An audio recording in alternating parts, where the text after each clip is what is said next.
ঢাকা শহরের ইটকাট পাথরের জীবনে শীতের প্রাকৃতিক সকালটা খুব মিস করছিলাম। বারবার মনে পড়তেছিল আগের দিনের কথা, যখন আমরা কাজিনরা মিলে পদ্মা নদীতে ঘুরতে যাইতাম সকাল সকাল, আবার গ্রামে যাইতাম, পিঠাপুলি খাইতাম, অনেক মজা করতাম। বাট এবার তো হলো না, তাই দুধের সাথে ঘোলে মেটাতে চলে আসলাম বোটানিক্যাল গার্ডেনে সকালটা উপভোগ করতে। আসসালামু আলাইকুম সবাইকে, কেমন আছেন আপনারা সবাই? আশা করছি অনেক ভালো আছেন। তো এই যে আমরা টিকিট কেটে নিলাম, টিকিটের মূল্য 30 টাকা। আর ওনাকে জিজ্ঞাসা করলাম যে সকাল সকাল কয়টায় হাঁটতে আসা যায়, তো উনি বলল সকাল 6টা থেকে হাঁটা যায়। কিছু দূর হাঁটতে একটা আঙ্কেলের সাথে পরিচয় হলো। উনি ঢাকা ইউনিভার্সিটি থেকে পড়ালেখা করছেন। তো প্যারালাইসিস স্ট্রোকের রুগী, ডান হাতটা ওনার অবশ। তো উনি পানি নিতে পারতেছিলেন না, আমাদেরকেও একটু রিকোয়েস্ট করলেন একটু পানি দিতে, তো পানি দিলাম। ওই যে উনি এক্সারসাইজ করতেছেন। সকাল সকাল ভালো কাজ করলাম, ভালো লাগলো। তো চলেন বোটানিক্যাল গার্ডেনের পরিবেশটি একটু উপভোগ করি। কাঠবিড়ালি উপর থেকে বান্দর আবার কোন দিকে হারা গেল। এখানে অনেকগুলো পাখি আছে, ঘুঘু পাখি। আমি যাবো না এই সাইডে, আমার ভয় লাগতেছে। আসো। কাঠবিড়ালিরা গাছের চিকন চিকন পাতায় এভাবে ঘুরে বেড়াচ্ছে। এই জায়গাটা সুন্দর না? এই পাশে একটা রোড, এই পাশে আরেকটা রোড, এই পাশে আরেকটা রোড। যাত্রাবাড়ি, এখানকার এলাকার নাম ছায়াবিথি স্ন্যাক্স কর্নার।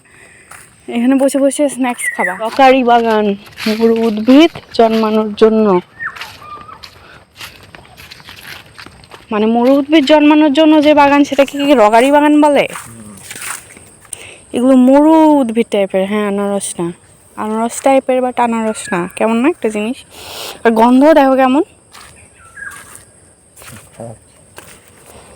কেমন যেন একটা গন্ধ। এই যে এই হিমতালের গাছ আমাদের গ্রামের বাড়িতে আছে। এটা রাস্তা হারাই গেল, আমি যাবো কোন দিকে?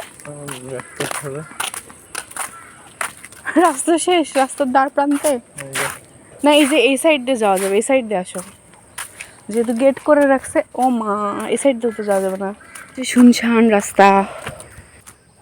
আগের চাইতে বোটানিক্যাল গার্ডেনের পরিবেশটা উন্নত হয়েছে মনে হচ্ছে। হতে পারে সকালের কারণে, যে সকালে এখনও কপত কপতির এসে পৌঁছায় নেই। সব মুরব্বীরা হাঁটাহাঁটি করতেছে, বা যারা এক্সারসাইজ করে তারা হাঁটতেছে।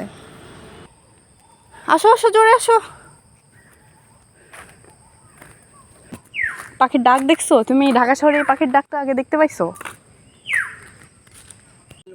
ঢাকা শহরে মাটি পাইছি।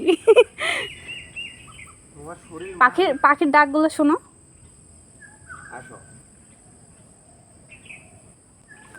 আমার এই গাছগুলোতে উঠতে মন যাচ্ছে, পারবো?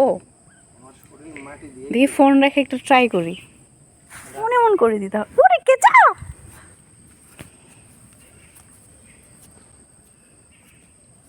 কেঁচা পাইছি, কেঁচা। হুম, আচ্ছা, ওই ছেলেগুলো যে ওই পাশে গেল, যা তো হারাই গেল।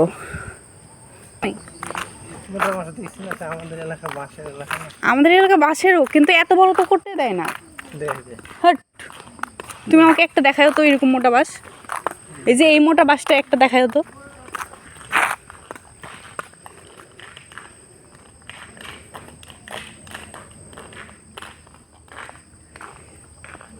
একটা পিলারের মতো বাস। এটা অন্য জাতের বাস না, এটা কঞ্চি ছাটা নাই দেয়। আমাদের গ্রামের দিকে তো কঞ্চি ছাইটা মেটে শেষ করে দেয়।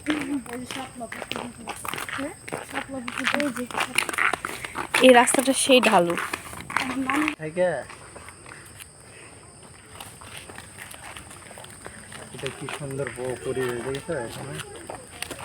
এখানে একটা ছবি তুলতে পারলে ভালো লাগতো, বাট এখানে ছবি তুলতে যাইতে আমার ভয় লাগতেছে, নাহলে আমি যাইতাম। গাছের এরিয়া দেখছো কি? মনে হচ্ছে না একটা গেট লাগিয়ে রাখছে। সেই পুকুরে শাপলা বিলে তো শাপলাই নাই। গ্রামের বিলে খুঁজলে বেশি শাপলা পাওয়া যায়। ইচ্ছেতে শাপলা বিলে শাপলা গাছ লাগাবে না?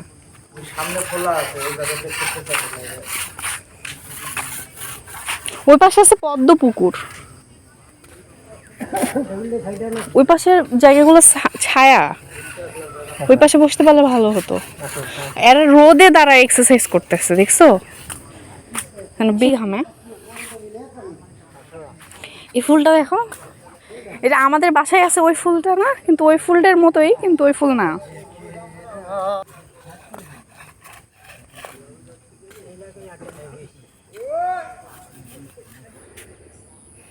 পুকুরটা অনেক সুন্দর, চারিদিকে নারকেল গাছ, মাঝখানে শাপলা ফুল, অনেক সুন্দর লাগতেছে। আমরা ঢুকছিলাম স্টান হাউজিং এর গেট দিয়ে, আর এখন সামনের গেট দিয়ে বের হয়ে যাব। আর এই যে আরেকটা পুকুর, মানে মেইন গেট দিয়ে ঢুকে হাতের ডান দিকে একটা পুকুর পড়ে, সেই পুকুরই হচ্ছে এটা। বিশাল বড় পুকুর, শুনলাম মাছ এখানে ধরতে দেয় না।